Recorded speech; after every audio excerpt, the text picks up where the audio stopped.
And the talkback number 1300 872 911. Now, Nellie is on the line. Hello, Nellie. Hello, how are you? I'm good, Nellie. Oh, is this Nellie Epon?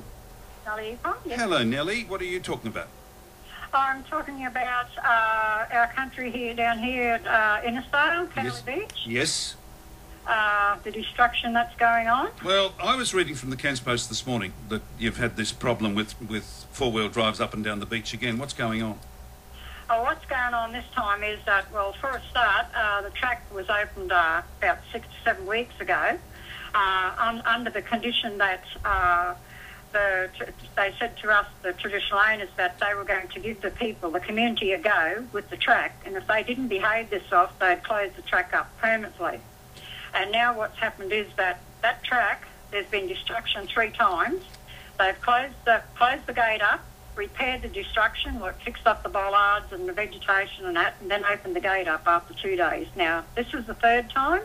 This time is really, really, really disgusting and heartbreaking to traditional owners, us.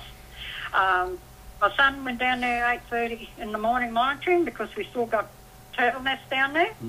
And he went to the north and he thought he'd go down to the south because we've got 1 nest left down there. Oh, no. That's the one we got hope for, because the ones on the north side, they've been run over by 4-wheelers and everything, but we still put our bollard, our bunting and everything around like that, trying to save them, what was left. Anyway, my son went down there on Sunday. You have to excuse me, I'm a bit upset. What he came across was terrible. There was 1 4-wheel drive with its nose down and its backside up, stuck in a sand dune, and he must have jumped out, thought that he was going to tip over, and there was just all big ruts in the dunes and everything from where he must have pulled one out beforehand. Further up where the council had put a fence in and filled it in with bollards, another Toyota ute had come up around and ramped over the bollards and the fence and got stuck on it, and he had a bollard up his front end. So that he was sitting on there, and that's how my son found it. So my son rang me, so I rang the Innisfail police, and they said they'd get someone onto it, so we jumped in our truck and we went down, and Barry Anderson from Meridian Police came down there, and I told him what was going on. So eventually he went down there and he questioned the people about it down there, what was going on. They admitted they went on top of that night at 7 o'clock. But what happened before that is that they have knocked the bollards out before with 4-wheel drives. They pulled them out with tractors and so forth. I could go on, but just a short key, just to give you a general idea. Sure. But this time they got charged because one of the councillors down there, he put extra cement in the bollards. So they didn't have a chance of just knocking them over like they thought they would. Sure. Yeah. Tell me about, do these people know that it's a turtle nesting site? Most of them do. Most of them do. They just don't care? They just don't care. And we've got a few locals down there that, that they just keep on going. They know what's going on down there. We've had some of them with our nest. And there's a couple of them there that's in this group that do it. They say they don't, but they do. And this has just been ongoing. We go to the council, we sit down, we have meetings with them.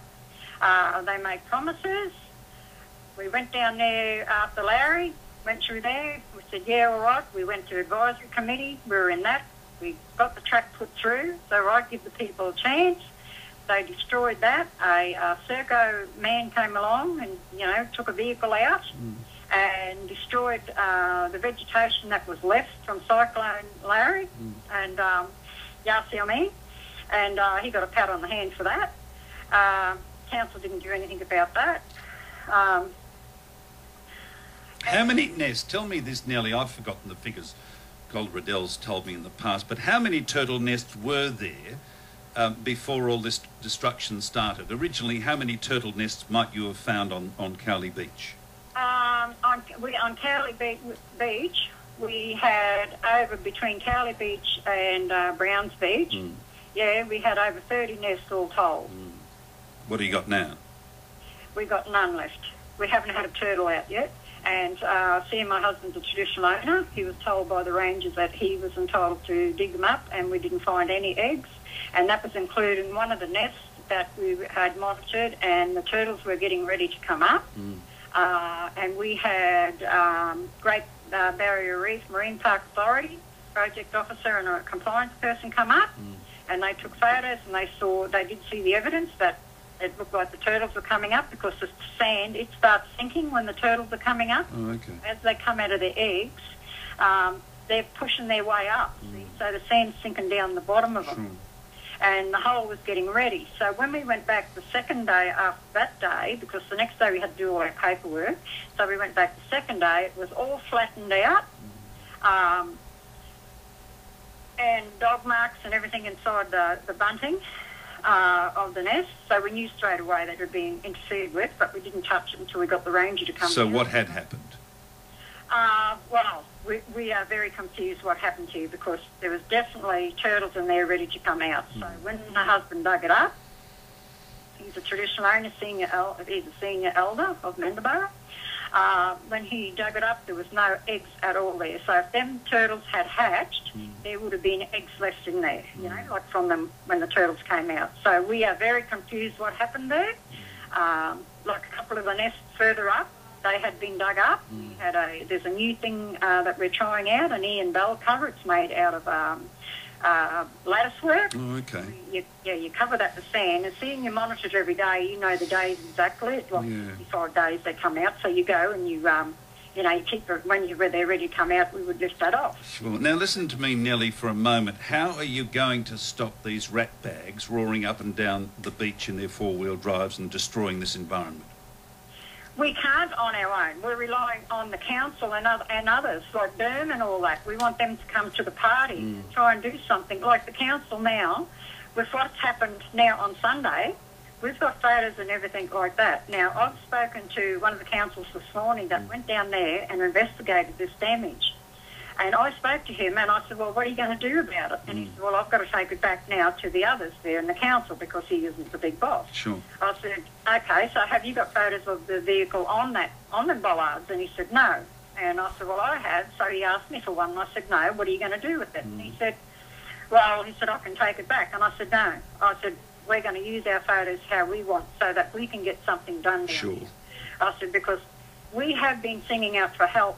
The help on that beach forever, even with the council, and they made that promise to us. If these people broke their like they said they weren't going to, they were just going to use the track, don't go on the beach and all this and that.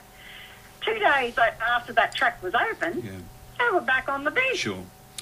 Oh, it's outrageous, and we've been following this for a long time, Nellie. Look, I appreciate this update, but I've sort of run out of time this morning. But please keep us updated on any measures that you think might be starting to turn the tide against these destructive fools.